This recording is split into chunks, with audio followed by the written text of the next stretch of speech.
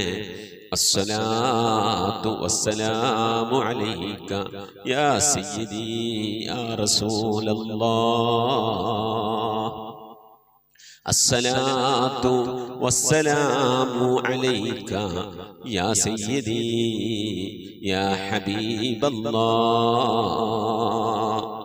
الصلاة والسلام عليك يا سيدي يا خليل الله الصلاة والسلام عليك يا سيدي يا نبي الله الصلاة والسلام عليك يا سيدي يا صفي الله الصلاة والسلام عليك يا سيدي يا سيد المرسلين خذ بيدي നബിയെ എൻ്റെ കൈയൊന്ന് പിടിക്കണേ നബിയെ. ഖല്ലത്ത് ഹീലതീ, രക്ഷപ്പെടാനുള്ള എൻ്റെ തന്ത്രങ്ങളൊക്കെ കുറവാണ് നബിയെ, ഇബാദത്തുകൾ കുറവാണ് നബിയെ, എല്ലാം കുറവാണ് നബിയെ. അതുകൊണ്ട് എൻ്റെ കൈയൊന്ന് പിടിക്കണേ നബിയെ. അതിരിക്കിനി, എന്നെ എത്തിക്കണേ നബിയെ മുറാദി, എൻ്റെ മുറാദിലേക്ക്.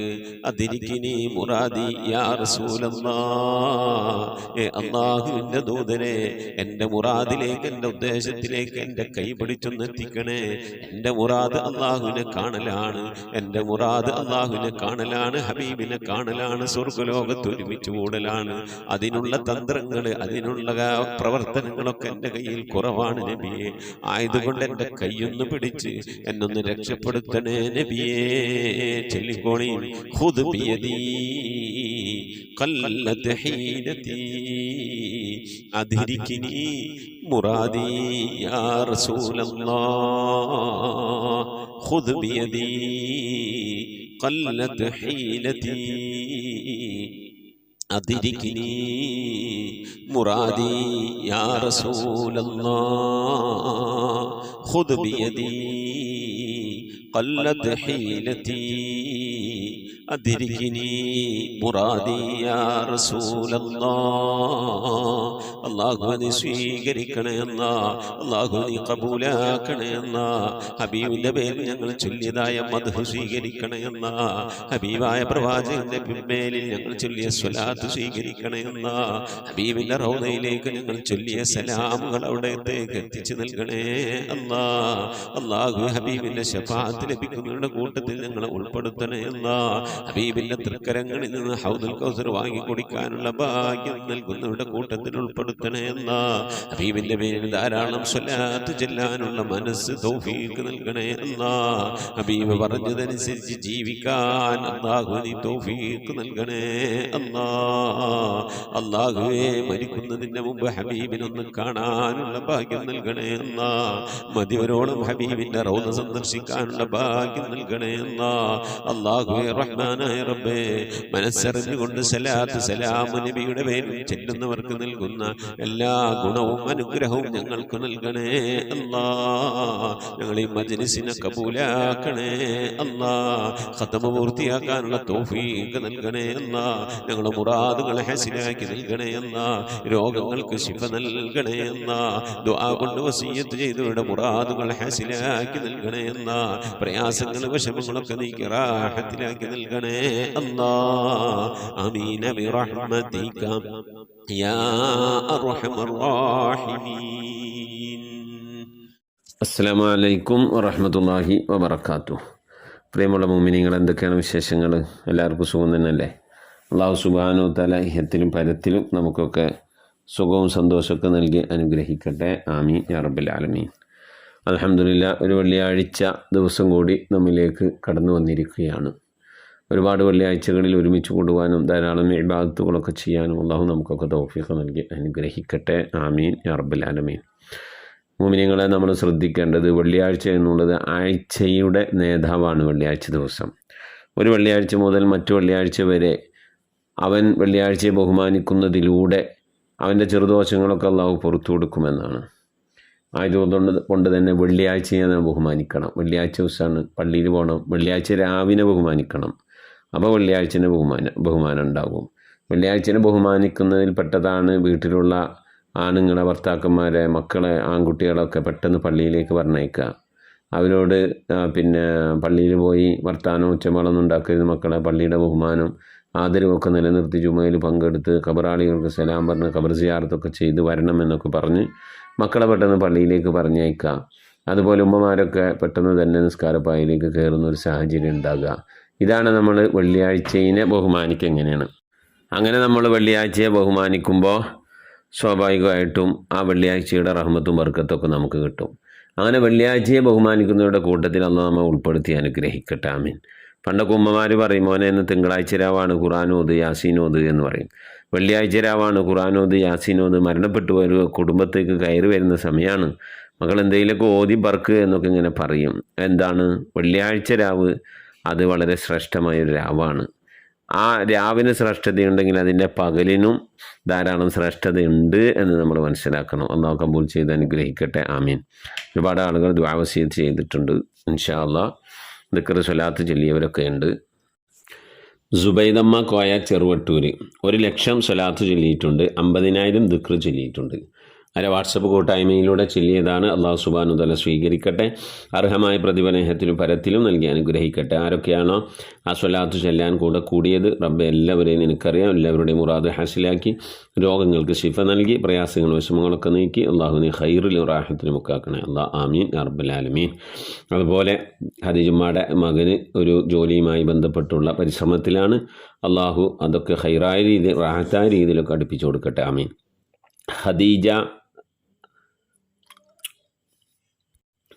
ഖദീജ എന്ന് പറയുന്ന സഹോദരി 45,000 സ്വലാത്ത് ചൊല്ലിയിട്ടുണ്ട്.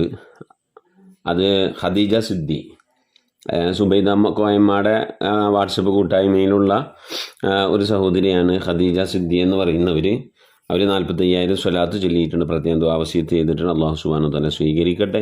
അർഹമായ പ്രതിഫലത്തിലും പരത്തിലും നൽകി അനുഗ്രഹിക്കട്ടെ. ചൊല്ലിയ സ്വലാത്ത് റസൂലുള്ളാഹിന്റെ ഹദ്റത്തിലേക്ക് എത്തിച്ചു കൊടുത്ത് അല്ലാഹു അവരെ നമുക്ക് ലോക വിജയികൾ ഉൾപ്പെടുത്തി അനുഗ്രഹിക്കട്ടെ. ആമീൻ യാ റബ്ബൽ ആലമീൻ.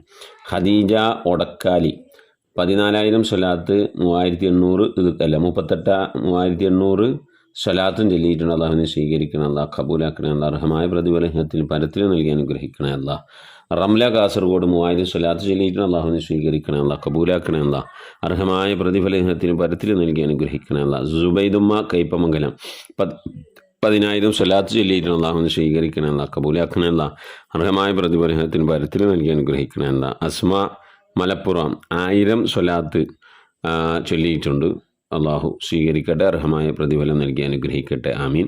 അതുപോലെ മകന് വേറെ വിസ അടിക്കുന്നുണ്ട്, മകന് വേറൊരു വിസ അടിക്കുന്നുണ്ട് എന്നാണ് അറിഞ്ഞത്. മുമ്പുണ്ടായിരുന്ന ഒരു ജോലി മാറി വേറൊരു ജോലി കിട്ടാനൊക്കെ വേണ്ടിയുള്ള ശ്രമവും ദുആവസിയത്തൊക്കെ പറഞ്ഞിരുന്നു. അങ്ങനെ മകന് വേറൊരു വിസ അടിക്കുന്നുണ്ട്. പക്ഷേ പറഞ്ഞ രീതിയിലുള്ള ശമ്പളം കാര്യങ്ങളൊന്നും ഇല്ല. അപ്പോൾ റാഹത്തായ രീതിയിലുള്ള ശമ്പളം കൊടുക്കാൻ അവർക്ക് തോന്നാൻ, മുതലാളിമാർക്ക് തോന്നാൻ വേണ്ടി പ്രത്യേകം ദുആവസിയത്ത് ചെയ്തിട്ടുണ്ട്. അല്ലാഹു സുബ്ഹാനഹു വ തആല അവരുടെ പ്രയാസം വിഷമൊക്കെ മാറ്റി ഖൈറിലാക്കി കൊടുക്കട്ടെ. മഈശത്തിനുള്ള വഴികളൊക്കെ അള്ളാഹ് തുറന്നു കൊടുക്കട്ടെ. സമ്പത്തിലൊക്കെ അള്ളാഹ് ബർക്കത്ത് നൽകി അനുഗ്രഹിക്കട്ടെ. ആമീൻ യാ റബ്ബൽ ആലമീൻ.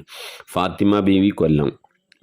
ഫാത്തിമ ബീവിയും അവരുടെ സഹോദരങ്ങളും ഒരു സുഹൃത്തും കൂടി 34,000 സ്വലാത്ത് ചൊല്ലിയിട്ടുണ്ട്. അള്ളാഹു സ്വീകരിക്കട്ടെ, അർഹമായ പ്രതിഫലത്തിനും പരത്തിനും നൽകി അനുഗ്രഹിക്കട്ടെ. ആമീൻ യാ റബ്ബൽ ആലമീൻ. അതുപോലെ താജുന്നിസ ബീവി കൊല്ലം 5000 സ്വലാത്ത് ചൊല്ലിയിട്ടുണ്ട്. അതുപോലെ തന്നെ ദിക്ർ 2000 ചൊല്ലിന് അള്ളാഹു സ്വീകരിക്കട്ടെ, അർഹമായ പ്രതിഫലത്തിലും പരത്തിലും നൽകി അനുഗ്രഹിക്കട്ടെ. ആമീൻ യാ റബ്ബൽ ആലമീൻ. ആസിയ പോക്കർ വലിയാപ്പള്ളി 5000 സ്വലാത്ത് ചൊല്ലിയിട്ടുണ്ട്. അള്ളാഹു സ്വീകരിക്കട്ടെ, അർഹമായ പ്രതിഫലത്തിലും പരത്തിലും നൽകി അനുഗ്രഹിക്കട്ടെ. ആമീൻ യാ റബ്ബൽ ആലമീൻ. അതുപോലെ റംല അലിയാർ ചെറുവട്ടൂർ 85,846 സ്വലാത്ത്, 70,845 ദിക്ർ ചൊല്ലിയിട്ടുണ്ട്. ചെറിയ വാട്സപ്പ് കൂട്ടായ്മയിലൂടെ ഒരുമിച്ച് കൂടി ചൊല്ലതാണ്. അള്ളാഹുവിനെ സ്വീകരിക്കണേ അള്ളാഹ്, അർഹമായ പ്രതിഫലം ഹിയത്തിലും പരത്തിലും നൽകി അനുഗ്രഹിക്കണേ അള്ളാഹ്. ആരൊക്കെയാണോ ആ സ്വലാത്ത് ചെല്ലാൻ അതിൽ പങ്കാളികളായത് എല്ലാവരെയും നീ കബൂലാക്കണേ അള്ളാഹ്. എല്ലാവരുടെയും പ്രയാസം, വിഷമങ്ങൾ, രോഗങ്ങളൊക്കെ നീ മാറ്റി റാഹത്തിന് ഖൈറിലാക്കണേ അള്ളാഹ്. പ്രത്യേകിച്ച് റംലമ്മ അലിയാർ അവരുടെ അസുഖം ഉറക്കമില്ലായ്മ കൊണ്ട് പ്രയാസപ്പെടുന്ന ഒരു സഹോദരിയാണ്. മരുന്ന് കഴിച്ചിട്ടാണ് ഉറങ്ങുന്നത്.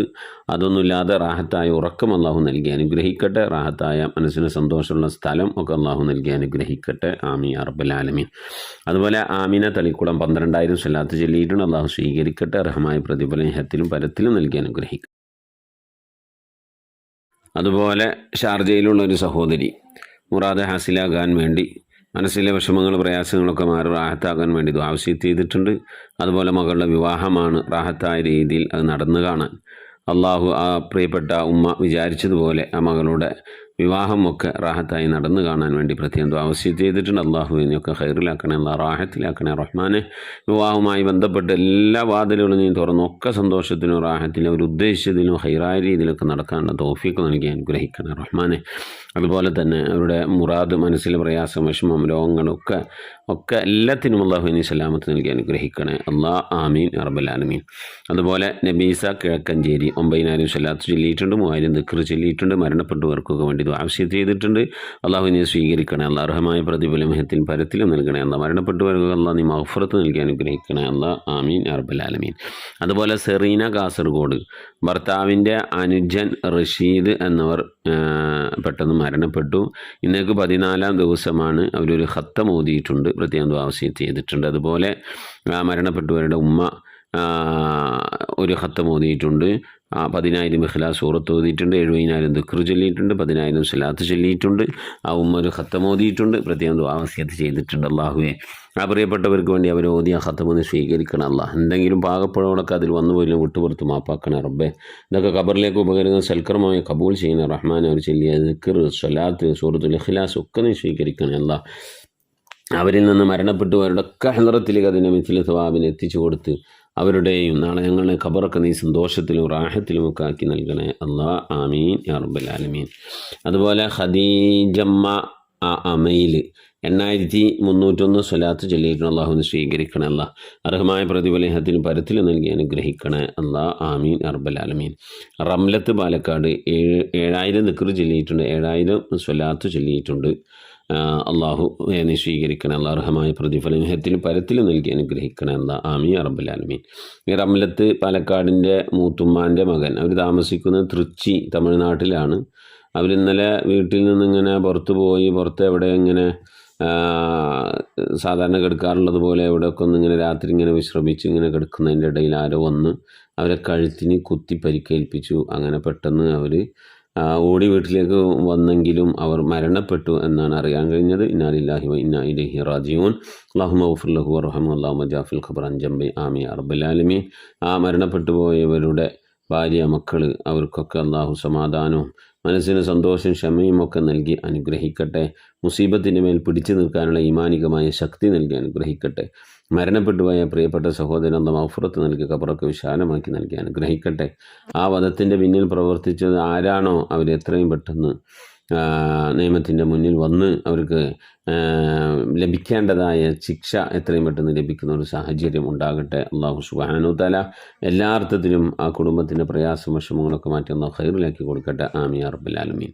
അതുപോലെ നമ്മുടെ അമീറ സലീം നെടുമ്പാശ്ശേരി, അവരുടെ വാപ്പാട ആണ്ടാണ്. ഖത്തം ഓതിയിട്ടുണ്ട്, 1300 സ്വലാത്ത് ചൊല്ലിയിട്ടുണ്ട്, 2000 ഇഖ്ലാസ് സൂറത്ത് ഓതിയിട്ടുണ്ട്, പ്രത്യേകം ദുആ വസിയത്ത് ചെയ്തിട്ടുണ്ട്. അല്ലാഹു റഹ്മാനായ റബ്ബേ നീ കബൂലാക്കണേ അല്ലാഹ്. അവർ ഓതിയത് ചൊല്ലിയത് ഖത്തം ഓതിയതൊക്കെ നീ സ്വീകരിക്കണേ അല്ലാഹ്. എന്തെങ്കിലും പാകപ്പിഴവുകളൊക്കെ വന്നാൽ വിട്ടുപുറത്ത് മാപ്പാക്കണേ അല്ലാഹ്.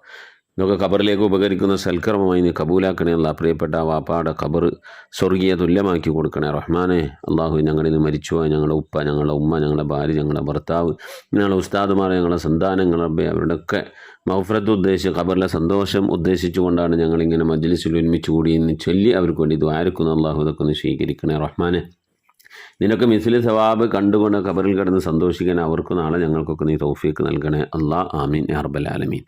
മുഅ്മിനീങ്ങളെ, ഇൻഷാ അല്ലാഹ് നമ്മിൽ നിന്ന് മരണപ്പെട്ടു പോയതിൻ്റെ പേരിൽ ഫാത്തിഹ, ഇഖ്ലാസ്, മുഅവ്വദത്തിന് കോതി നമുക്ക് ഇൻഷാ അല്ലാഹ് ദുആയിലേക്ക് പ്രവേശിക്കാം. അൽ ഫാത്തിഹ. أعوذ بالله من الشيطان الرجيم. بسم الله الرحمن الرحيم. الحمد لله رب العالمين الرحمن الرحيم مالك يوم الدين إياك نعبد وإياك نستعين اهدنا الصراط المستقيم صراط الذين أنعمت عليهم غير المغضوب عليهم ولا الضالين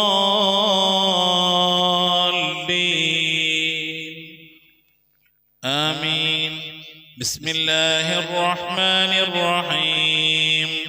قل هو الله أحد الله الصمد لم يلد ولم يولد ولم يكن له كفوا أحد. بسم الله الرحمن الرحيم.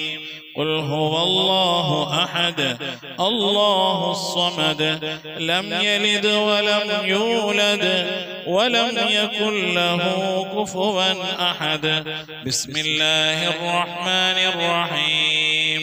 قل هو الله أحد الله الصمد لم يلد ولم يولد ولم يكن له كفوا أحد. بسم الله الرحمن الرحيم. قل أعوذ برب الفلق من شر ما خلق ومن شر غاسق إذا وقب ومن شر النفاثات في العقد ومن شر حاسد إذا حسد. بسم الله الرحمن الرحيم. قل أعوذ برب الناس ملك الناس إله الناس من شر الوسواس الخناس الذي يوسوس في صدور الناس من الجنة والناس. صدق الله صدق الله صدق الله العلي العظيم. آمين آمين. الحمد لله رب العالمين. اللهم صل على سيدنا محمد وعلى آل سيدنا محمد. اللهم صل على سيدنا محمد الفاتح لما أغلق والخاتم لما سبق ناصر الحق بالحق والهادي إلى صراطك المستقيم وعلى آله حق قدره ومقداره العظيم.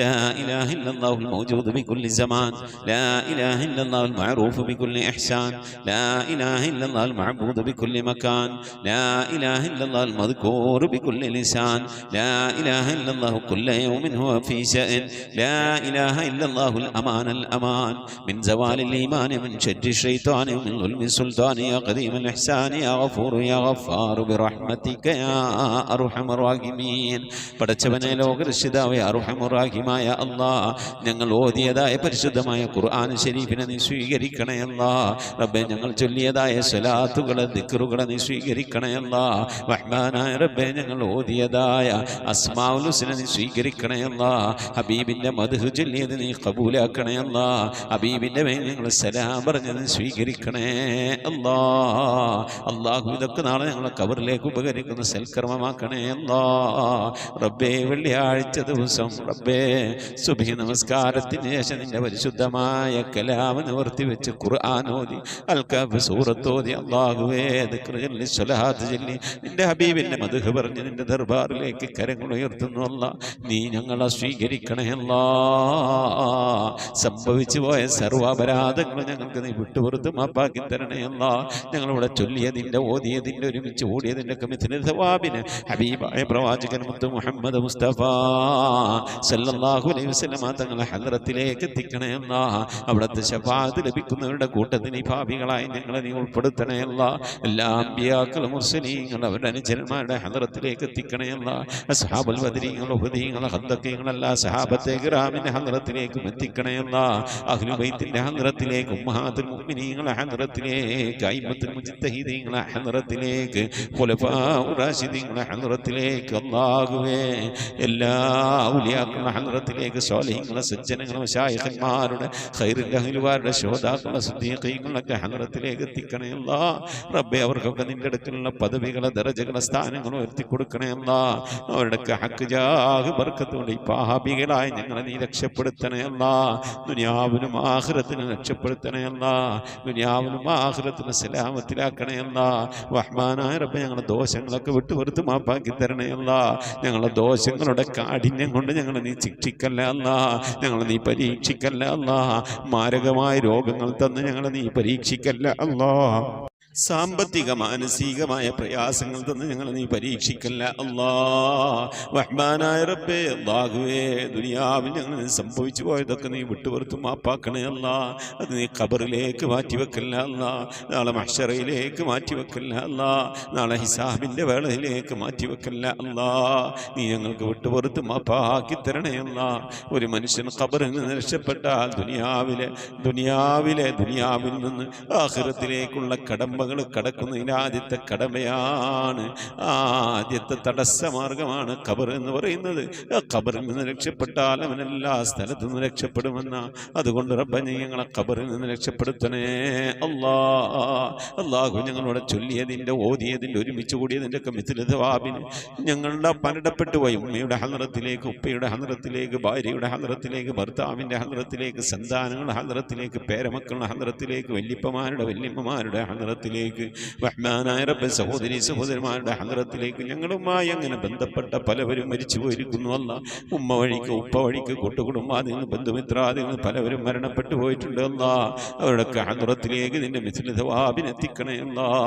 അവരൊക്കെ ഓർത്തുകൊണ്ട് ഞങ്ങൾ ഈ വെള്ളിയാഴ്ച ദിവസം ഒരുമിച്ച് കൂടി ചൊല്ലിയതിൻ്റെ ഓതിയതിൻ്റെ ഒക്കെ മിഥില സവാബ് കണ്ടുകൊണ്ട് അവർക്ക് വേണ്ടി ദുആ ചെയ്ത് അവരുടെ ഖബറിലേക്ക് ഹദിയാക്കും. അതിൻ്റെ ഒക്കെ പ്രതിഫലം ഖബറിലേക്ക് എത്തുമ്പോൾ ഈ പ്രതിഫലമൊക്കെ കണ്ടുകൊണ്ട് ആ പ്രിയപ്പെട്ടവർക്ക് സന്തോഷിക്കാനുള്ള തൗഫീഖ് നൽകണേ അല്ലാ.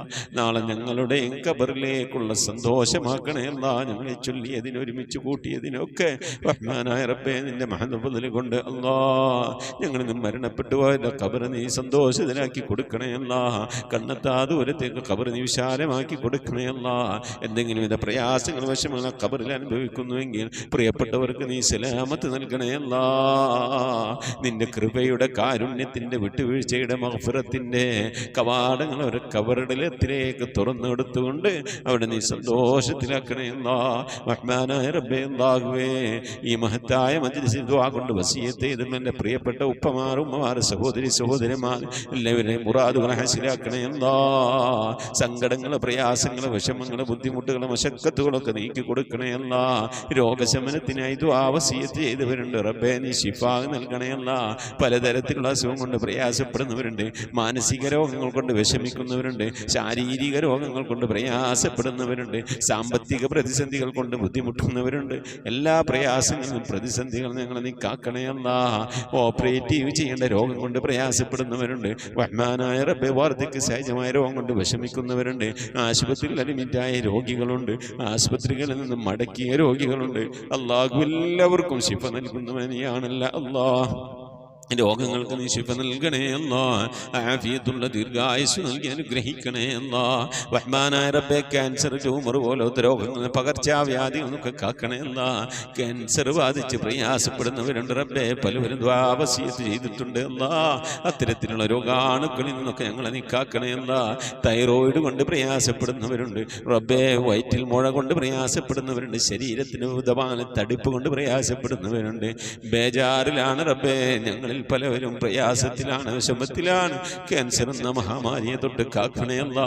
ഞങ്ങളറിയാതെ ഞങ്ങളുടെ ശരീരത്തിലെങ്ങാനും അത്തരത്തിലുള്ള രോഗങ്ങളുണ്ടെങ്കിൽ എല്ലാം അറിയുന്ന റബ്ബേ, ഞങ്ങൾ അറിയുന്നതിന് മുമ്പ് അതിന് നീ ശിഫാ നൽകി അനുഗ്രഹിക്കണേ അല്ലാ. റഹ്മാനായ റബ്ബേ, അല്ലാഹുവേ, ദിക്ർ ചൊല്ലിയവരുണ്ട്, സ്വലാത്ത് ചൊല്ലിയവരുണ്ട്, ഖുർആൻ ഓതിയവരുണ്ട്, ഖതം ഓതുന്നവരുണ്ട്. റഹ്മാനായ റബ്ബേ, മജ്ലിസിലേക്ക് ഹദിയ അയച്ചു തന്നവരുണ്ട്. എല്ലാവരെയും നീ കബൂലാക്കണേ അല്ലാ, നീ സ്വീകരിക്കണേ അല്ലാ. ഖുർആന്റെ അഹലുകാരെ ഞങ്ങളെ നീ ഉൾപ്പെടുത്തണേ അല്ലാ. റഹ്മാനായ റബ്ബേ, ഖുർആൻ നെഞ്ചോട് ചേർത്ത് പിടിക്കാൻ നീ തൗഫീഖ് നൽകണേ അല്ലാ. ദുആ കൊണ്ട് വസിയത്ത് ചെയ്ത പ്രിയപ്പെട്ട എല്ലാവരെയും നീ കബൂലാക്കണേ അല്ലാ. ഈ മജ്ലിസിന്റെ ലിങ്കുകൾ മറ്റുള്ളവരിലേക്ക് അയച്ചു കൊടുത്തുകൊണ്ട് പരിശുദ്ധ ഖുർആന്റെ തീരത്തേക്ക് ആളുകളെ ക്ഷണിക്കുന്നവരുണ്ട് റബ്ബേ. അതുപോലെ ഓരോ ആഴ്ചയും ദിക്റുകൾ ചൊല്ലി, സ്വലാത്തുകൾ ചൊല്ലി എണ്ണി രേഖപ്പെടുത്തി വെച്ചുകൊണ്ട് വെള്ളിയാഴ്ചത്തെ മജ്ലിസിൽ ദുആ ചെയ്യാൻ വേണ്ടി വ്യാഴാഴ്ച ഇശാ ആകുമ്പോഴേക്കും വാട്സപ്പിലൂടെ അയച്ചുകൊണ്ട് ദുആ വസിയത്ത് ചെയ്യുന്ന എൻ്റെ പ്രിയപ്പെട്ട ഉപ്പമാർ, ഉമ്മമാർ, വല്ലിപ്പമാർ, വല്യമ്മമാർ, സഹോദരി സഹോദരന്മാർ എല്ലാവരെയും നീ കബൂലാക്കണേ അല്ലാ. റഹ്മാനായ റബ്ബേ, ദുആ കൊണ്ട് വസിയത്ത് ചെയ്ത എൻ്റെ പ്രിയപ്പെട്ടവർ പലവരും കടം കൊണ്ട് വിഷമിക്കുന്നവരാണ്, നീ സലാമത്ത് നൽകണേ അല്ലാ. മക്കളില്ലാതെ സങ്കടപ്പെടുന്നവരുടെ സ്വാലിഹ്യങ്ങളായ മക്കളെ നൽകണേ അല്ലാ. മക്കളുടെ വിവാഹം നടക്കാതെ വിഷമിച്ചിരിക്കുന്നവരുടെ ഖൈറായിനകളെ നൽകണേ അല്ലാ. റഹ്മാനായ റബ്ബേ, വിവാഹം ഉറപ്പിച്ച മക്കളൊക്കെ ഉണ്ട് അല്ലാ, നല്ല നിലക്ക് കെട്ടിച്ചേക്കാനുള്ള തൗഫീഖ് നൽകണേ അല്ലാ. അതിനുള്ള സാമ്പത്തിക അഭിവൃദ്ധി നൽകണേ അല്ലാ. റബ്ബേ, ഞങ്ങളുടെ മഈശത്തിന്റെ മേഖലയിലൊക്കെ ബർക്കത്ത് നൽകണേ അല്ലാ. ഞങ്ങളുടെ ജോലികളിൽ, ബിസിനസ്സുകൾ, കച്ചവടങ്ങളിലൊക്കെ നീ ബർക്കത്ത് നൽകണേ അല്ലാ. ബർക്കത്തുള്ള സമ്പത്ത് നൽകണേ അല്ലാ.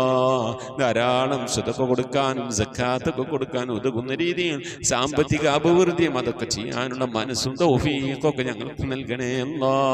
റഹ്മാനായ റബ്ബേ, വാടക വീട്ടിൽ താമസിക്കുന്നവരുണ്ട്, സ്വന്തമായി മണ്ണില്ലാത്തവരുണ്ട്, സ്വന്തമായി വീടില്ലാത്തവരുണ്ട്. അല്ലാഹു, ഇതൊന്നും നിനക്കൊരു പ്രശ്നമല്ലല്ല അല്ലാ. വീടില്ലാത്തവർക്ക് വീട് നൽകണേ അല്ലാ. വീട് പണി തുടങ്ങി വെച്ചവർക്ക് പൂർത്തിയാക്കി കൊടുക്കണേ അല്ലാ. ജോലിയില്ലാതെ പ്രയാസപ്പെടുന്നവരുണ്ട്, വിദേശത്തും സ്വദേശത്തും ഉണ്ട്, വിസ കിട്ടാതെ, അക്കാമ കിട്ടാതെ, ലൈസൻസ് കിട്ടാതെ ഒക്കെ പ്രയാസപ്പെടുന്നവർ അല്ലാഹു നീ സലാമത്തിലാക്കണേ അല്ലാ. ശത്രുതകളിൽ നിന്ന്, സിഹ്റുമാരണങ്ങളിൽ നിന്ന്, ശൈത്താനിയത്തിന്റെ, ജിന്നിഫ്രീത്ത്, റുഹാനിയത്തിന്റെ ഉപദ്രവങ്ങളിൽ നിന്നൊക്കെ കാക്കണേ അല്ലാ. മഖ്ബൂലും മബ്റൂറുമായ ഹജ്ജും ഉംറയും മർദിയായ സിയാറത്തൊക്കെ ചെയ്യാനുള്ള തൗഫീഖ് നൽകണേ അല്ലാ. ഹജ്ജ് ചെയ്യാതെ, ഉംറ ചെയ്യാതെ, പുന്നാര ഹബീബിന്റെ റൗള സിയാറത്ത് ചെയ്യാതെ ദുനിയാവിൽ നിന്ന് വിട പറയേണ്ട ഒരവസ്ഥയിലേക്ക് ഞങ്ങളെ നീ എത്തിക്കല്ല അല്ലാ. മരിക്കുന്നതിന് മുമ്പ് ഹബീബായ പ്രവാചകൻ മുത്ത് മുഹമ്മദ് മുസ്തഫ സല്ലല്ലാഹു അലൈഹി വസല്ലം തങ്ങളുടെ പുന്നാര പൂമുഖം ഇങ്ങനെ ദർശിച്ചുകൊണ്ട് ദിക്ർ ചൊല്ലി സ്വർഗം കണ്ട് ലാ ഇലാഹ ഇല്ലല്ലാഹ് എന്ന് അല്ലാഹു ഉറക്കനെ ചൊല്ലിക്കൊണ്ടൊരു വെള്ളിയാഴ്ച രാവിലോ, അല്ലാഹു ഇതുപോലെ ഒരു വെള്ളിയാഴ്ച പകലിലോ ഈ ദുനിയാവിൽ നിന്ന് വിട പറയാൻ ഞങ്ങൾക്ക് തൗഫീഖ് നൽകണേ അല്ലാ. ഞങ്ങളെ സക്രാത്ത് എളുപ്പമാക്കി തരണേ അല്ലാ. മരണം നന്നാക്കി തരണേ അല്ലാ. ബിഹഖി മുഹമ്മദിൻ സല്ലല്ലാഹു അലൈഹി വസല്ലം വആലി മുഹമ്മദിൻ സല്ലല്ലാഹു അലൈഹി വസല്ലം വസ്ഹാബി മുഹമ്മദിൻ സല്ലല്ലാഹു അലൈഹി വസല്ലം. റബ്ബനാ ആതിനാ ഫിദ്ദുനിയാ ഹസനതൻ വഫിൽ ആഖിറതി ഹസനതൻ വഖിനാ അദാബന്നാർ. റബ്ബനാ ഇഗ്ഫിർ ലനാ വർഹംനാ വലിവാലിദീനാ വലിമൻ മാതു മിന്നാ യാ ഗാഫിറൽ മുദ്നിബീൻ. ആമീൻ ബിറഹ്മതിക യാ അർഹമർ റഹീമീൻ.